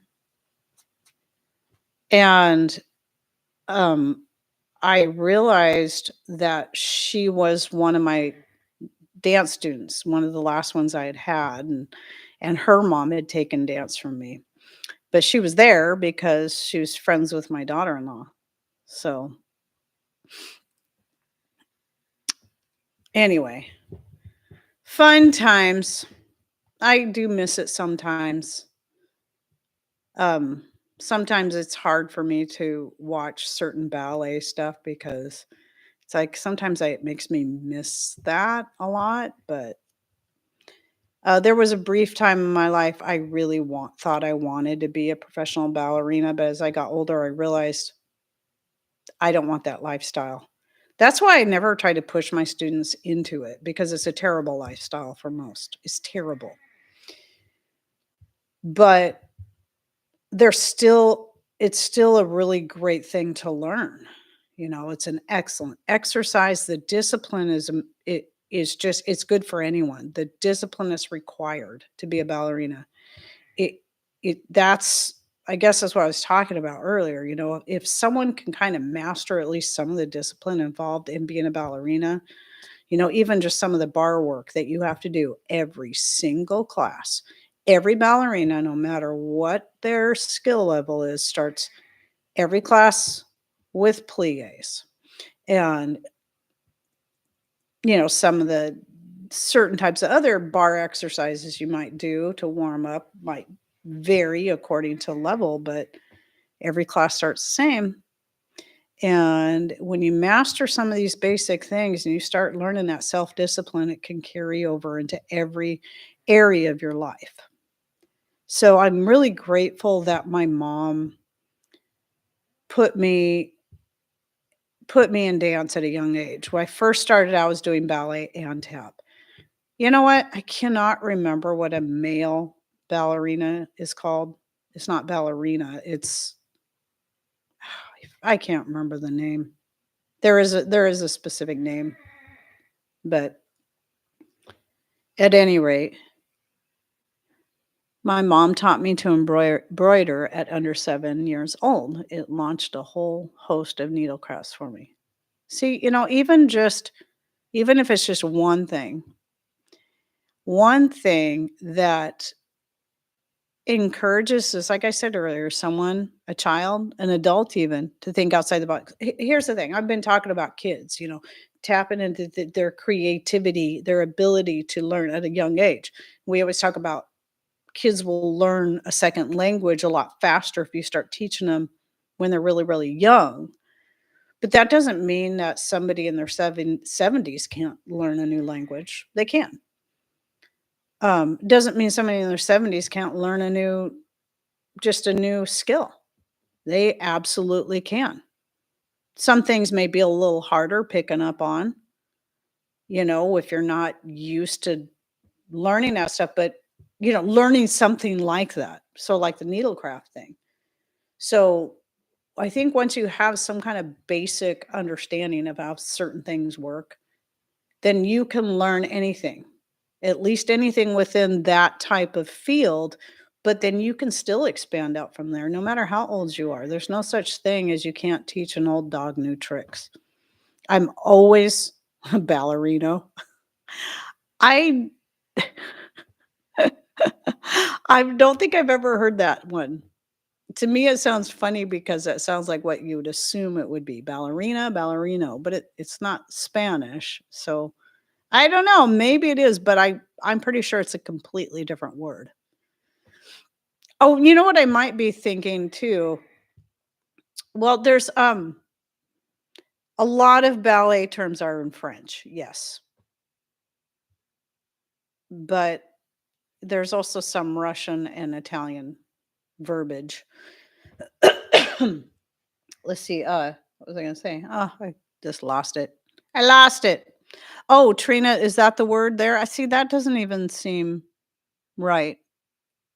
Familiar, I mean. It doesn't mean it's not right. I mean, it's not familiar to me.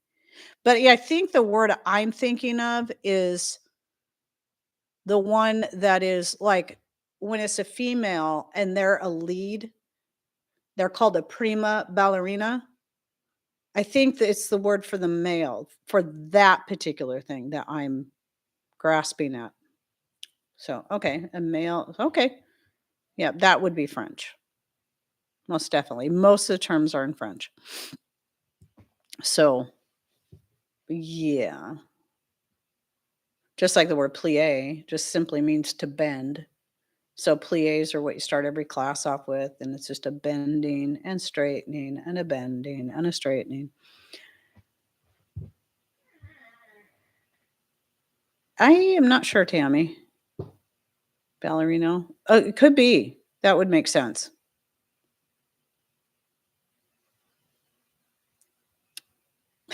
You guys are making me laugh, but good.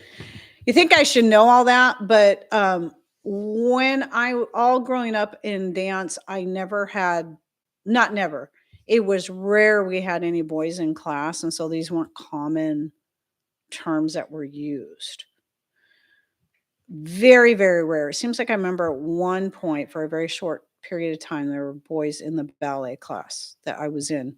But when I taught class here, my boys weren't in ballet. Since I also did like jazz type classes, my boys did that instead.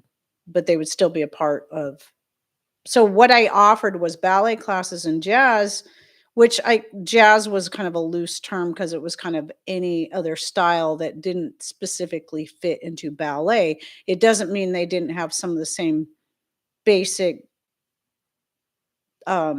exercises and some of the same basic steps that they learned, because there's a lot of the ballet steps cross over into almost every other dance. That's why learning ballet is great, because once you have that figured out, you can, or at least the basics, you can learn any kind of dance from there. So at any rate, yeah. So my boys, or any boys, I did have other boys in class through the years. They did the jazz class, and the girls could do the ballet or the jazz or both. Some did both.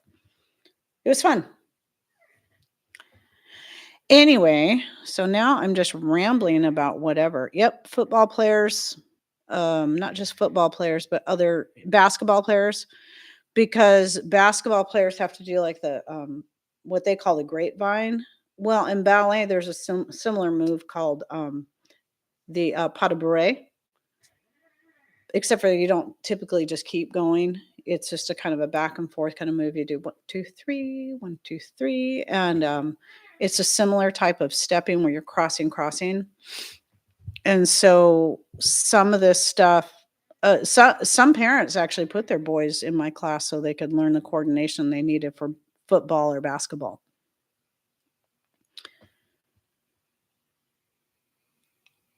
Dancer was used to refer to the male partner of a ballerina during the pas de deux, which is a dance of two, or the masculine equivalent to a prima. Okay.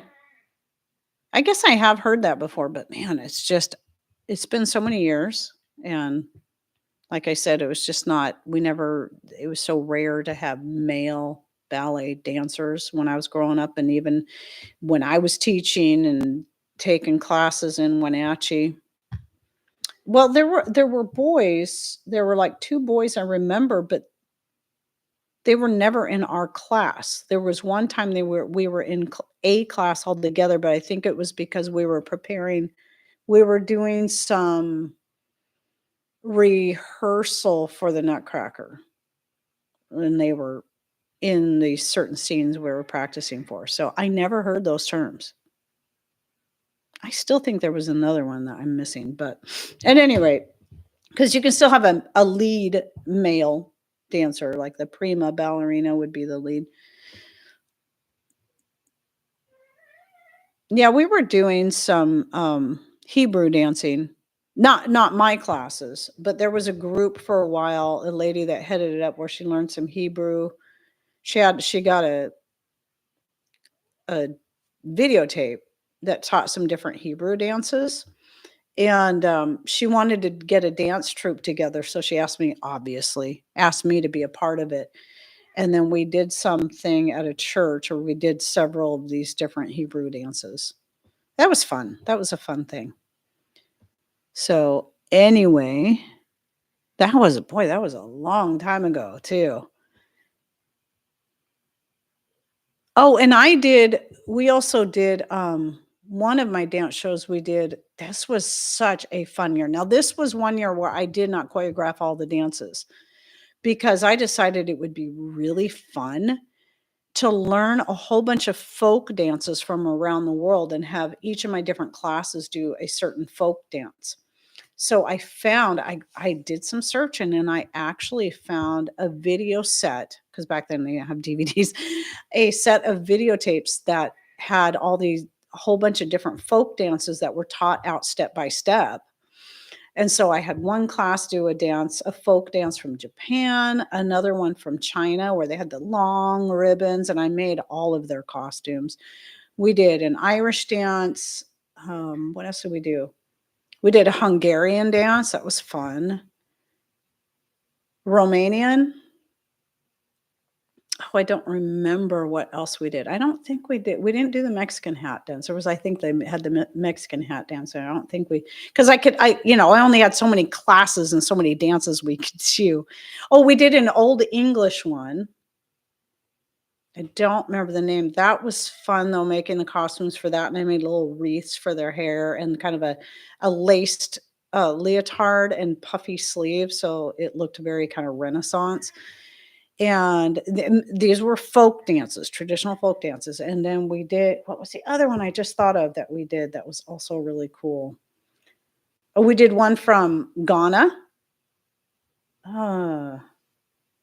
I still am not remembering the other one I just thought of, but there were so many great dances on there. The German one, the blacksmith one. So I don't think Kleenex is in here. She might know what I'm talking about, but it was a traditional folk dance. It was a Dehammerschmitzgesellen, I think is how you said it. It was one word. It was like this long. Dehammerschmitzgesellen. It was the dance of the blacksmith.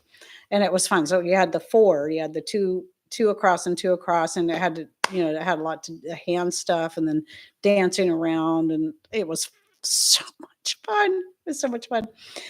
So that was probably one of my favorite dance shows that we did was that. Just a blast. And then one of my more advanced students who was also on point, her and another girl, I allowed them to go ahead and just create their own dance that they could perform to if they wanted to. And so Kimber did one that was it from Carmen? It was very Spanish themed. And she got herself a Spanish outfit. I think she bought it herself. And then the other girl did one more of an Irish one, but added a lot of ballet to it and big leaps and stuff in there. It was pretty cool.